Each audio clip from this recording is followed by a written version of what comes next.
at a classified airbase in the Arabian Peninsula.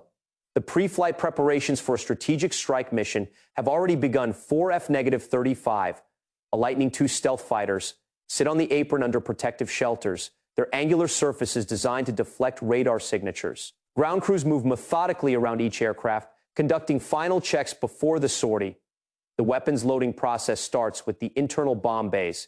Each F-35 carries 2 GBU, -31 JDAM guided bombs in its internal weapons bay to maintain its stealth profile. The 2,000-pound Mark 84 warheads are hoisted into position using hydraulic lifts. Munitions specialists guide each bomb into the rotary launcher mechanism inside the bay, locking the mounting lugs and connecting the electrical harness that links the weapon to the aircraft's targeting computer. The arming pins are inserted with red safety flags attached. These pins will remain in place until the aircraft is cleared for takeoff. Fuel trucks approach each F-35 and connect to the single-point refueling receptacle. JP-8 aviation fuel flows into the internal tanks. The gauges are monitored until each aircraft reaches full capacity. Once refueling is complete, the caps are sealed and the trucks move away from the flight line. Maintenance technicians conduct a thorough inspection of each aircraft sensor suite. The NFI APG-81 active electronically scanned array radar is tested through multiple modes. The electro-optical targeting system mounted under the nose is calibrated and verified. The distributed aperture system, consisting of 6 infrared cameras positioned around the airframe to provide 360-degree situational awareness, goes through diagnostic checks. Each sensor feeds data to the aircraft's central computer, which fuses the information into a single tactical display for the pilot. The electronic warfare systems receive special attention. Technicians verify that the NFASQ-239 system is functioning correctly. This suite provides radar warning, targeting support, and electronic countermeasures capability. It can detect enemy radar emissions, classify the threat, and either alert the pilot or automatically deploy jamming signals. In the mission planning facility, the pilots review the target packages on large display screens. The targets are deeply buried underground missile production and storage facilities located at 3 separate sites across Iran. Intelligence imagery shows reinforced concrete bunkers covered by multiple layers of earth and rock designed to withstand conventional bombardment. The GBU-31 bombs have been selected specifically for their penetration capability. Each weapon uses GPS guidance to strike within meters of the designated impact point. The intelligence briefing includes detailed information on each facility. The first target near Natanz is a centrifuge production plant buried 40 feet underground. Satellite thermal imaging has detected ventilation signatures consistent with active operations. The facility is protected by a 15-foot thick reinforced concrete roof covered by additional layers of compacted earth. The second target is a missile assembly complex near Isfahan, constructed with similar hardening features. The third site is a command bunker northwest of Tehran, connected to Iran's integrated air defense network through buried fiber optic cables. The flight plan is reviewed in detail. The F-35S will fly a direct route into Iranian airspace, relying on their low radar cross-section to avoid detection by Iranian air defense systems. The aircraft will maintain radio silence throughout the ingress phase. All navigation will be conducted using onboard GPS and inertial systems. Target coordinates have been pre-programmed into each aircraft's mission computer. The pilots walk to their aircraft. They conduct exterior walkarounds, visually inspecting the airframe, checking control surfaces, and confirming that all panels are properly secured. They climb the boarding ladders and settle into the cockpit. The canopy lowers and seals. One by one, the Pratt & Whitney F-135 engines start, the turbofan spooling up with a low roar. The pilots run through their systems checks. Avionics, radar, electronic warfare suite, weapons systems. Everything shows green.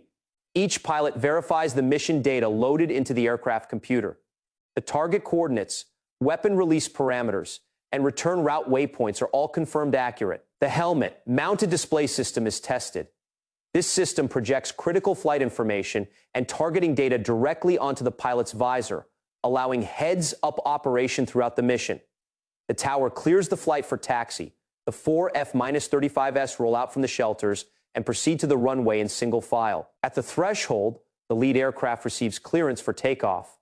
The pilot advances the throttle. The F-35 accelerates down the runway and rotates, lifting off smoothly. The remaining 3 aircraft follow at intervals, climbing into the night sky and forming up in a loose tactical formation. The flight proceeds northeast, climbing to cruise altitude. The pilots activate their navigation systems and verify their position against the planned route. The formation maintains strict radio silence. Communication between aircraft is conducted through secure data link, which transmits tactical information without voice transmission. The flight crosses into Iranian airspace without incident. Iranian radar installations scan the sky, but fail to acquire a lock on the stealth aircraft. The F-35S remain undetected as they proceed toward their targets. The pilots monitor their displays, watching the range countdown to the release points. Several Iranian air defense sites attempt to track the aircraft. S-300 missile batteries activate their search radars. The F-35S electronic warfare systems detect the emissions immediately. The threat warning displays light up in each cockpit, showing the bearing and type of radar. However, the search radars cannot maintain a steady track on the low observable aircraft. The F-35S passed through the defended airspace without triggering any missile launches. At the designated coordinates, the lead pilot opens the internal weapons bay doors. The doors cycle open for only a few seconds. The first GBU-31 releases from the rotary launcher and falls away from the aircraft. The bomb's GPS guidance kit activates immediately, adjusting the tail fins to steer toward the programmed impact point. The weapons bay doors close, restoring the aircraft's stealth profile. The remaining F-35S execute the same sequence, each releasing their ordnance over their assigned targets. The bombs fall in silence. At the first target site, a hardened underground facility near Natanz, the two GBU-31 bombs impact within seconds of each other. The 2,000-pound warheads detonate after penetrating through the reinforced concrete roof. The explosions occur deep underground. Surface observers see only a cloud of dust and debris rising from the impact craters. The structure beneath has been compromised. Equipment inside the facility is destroyed by the blast overpressure and fragmentation. At the second target, an underground missile assembly plant, the same sequence unfolds. The bombs punch through the protective layers and detonate inside the facility. Storage racks collapse. Missile components are torn apart. The ventilation system is destroyed, sealing the interior spaces. The third target, a command and control bunker, receives direct hits from both weapons assigned to it. The communications equipment inside is obliterated. Fiber optic cables are severed. Backup power systems fail. The facility goes offline completely. The F-35S turned back toward friendly airspace. The pilots close the mission files on their displays and begin the return flight. Iranian air defense units scramble to identify the source of the strikes, but no radar contact was ever made. No missile launches were attempted. The stealth aircraft depart the area undetected. After crossing back into Allied airspace, the flight receives clearance to descend. The four F-35S return to the airbase where they launched and enter the landing pattern. One by one, they touch down the runway and taxi back to their shelters. Ground crews are waiting to begin post-flight inspections and prepare the aircraft for the next sortie. Each aircraft undergoes a complete post-flight examination. Technicians download mission data from the aircraft's computers. The stealth coating on each airframe is inspected for damage. The engines are examined for any signs of stress or malfunction. In the debrief room, the pilots confirm that all weapons were released on target and that no defensive reactions were observed. The mission is logged as successful. Satellite imagery will be reviewed within hours to assess the damage to each facility. Early indications suggest that all three underground sites have sustained significant structural damage and are no longer operational.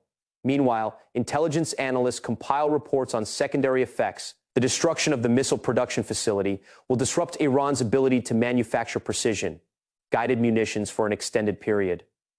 The loss of the command bunker degrades coordination between Iranian missile units and Central Command. At a separate airbase, maintenance crews are already preparing additional F-35S for follow-up strikes. More targets have been identified. Fuel trucks and weapons loaders are moving into position. The operational tempo will continue until all designated facilities have been neutralized. The campaign is methodical and ongoing. 94 seconds. That is all it took.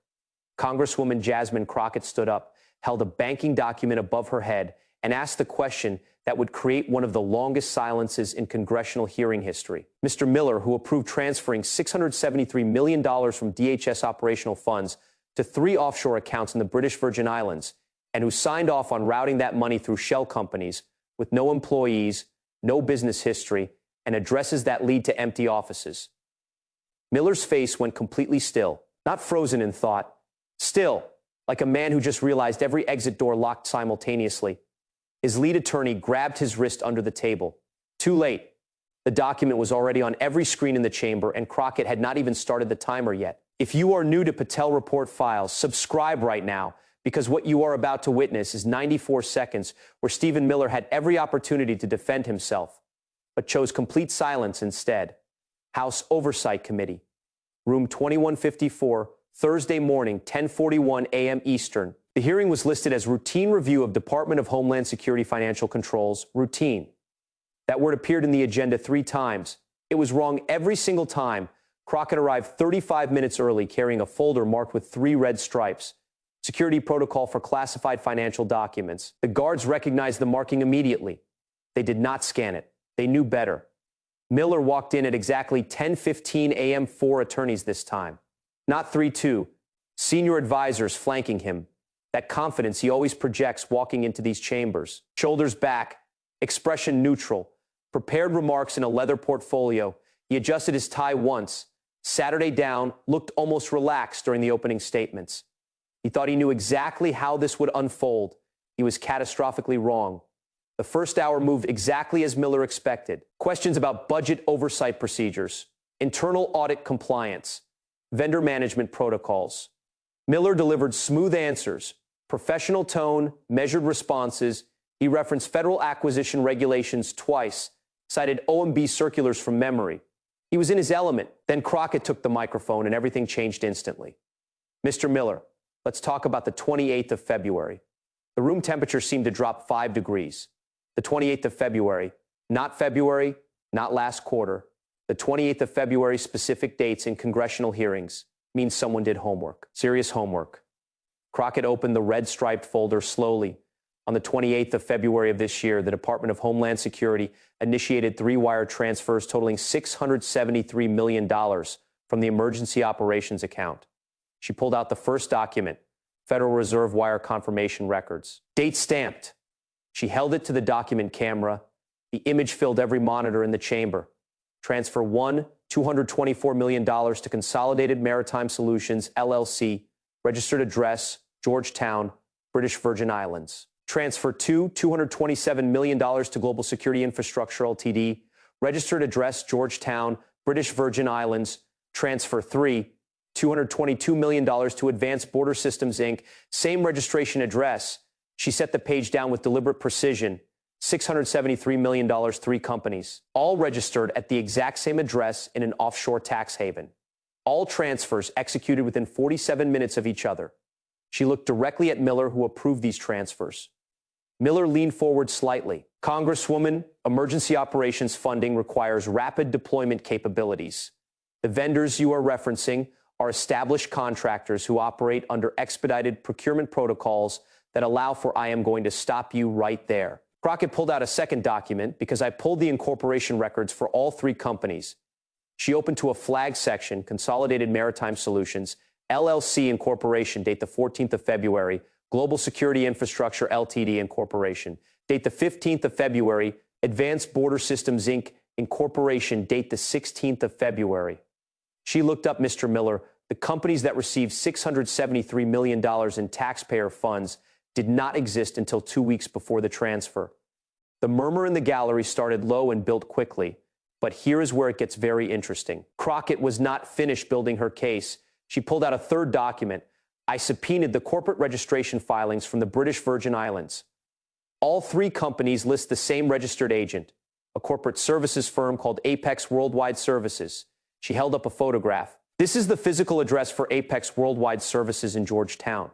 The photo showed a single-story building, faded paint, narrow doorway, the kind of place that exists specifically to provide addresses for companies that do not actually exist. She set it down. I sent an investigator to that address 3 weeks ago. Apex Worldwide Services operates out of a 200-square-foot office with 1 part-time administrator. They manage registered addresses for over 4,000 shell companies. The building rumble got louder. Committee members leaning toward their aides, whispered conversations erupting. Crockett continued without pause. So let me make sure I understand this correctly. Mr. Miller, 2 weeks before $673 million leaves DHS emergency funds, 3 companies incorporate in the British Virgin Islands. using the same registration service that specializes in shell companies. 14 days later, $673 million gets wired to those three companies in under 1 hour. She pulled out the next section of documents, and according to the banking records I obtained through federal subpoena, all three of those companies did the exact same thing within 72 hours. They transferred the entire amount to secondary accounts. She read from the document. Consolidated Maritime transferred $224 million to an account in Luxembourg. Global Security Infrastructure transferred $227 million to an account in Singapore. Advanced Border Systems transferred $222 million to an account in Switzerland. Different countries, different banks, but every single transfer went to accounts registered under beneficial ownership trusts, which means the actual owners are completely hidden behind international privacy laws.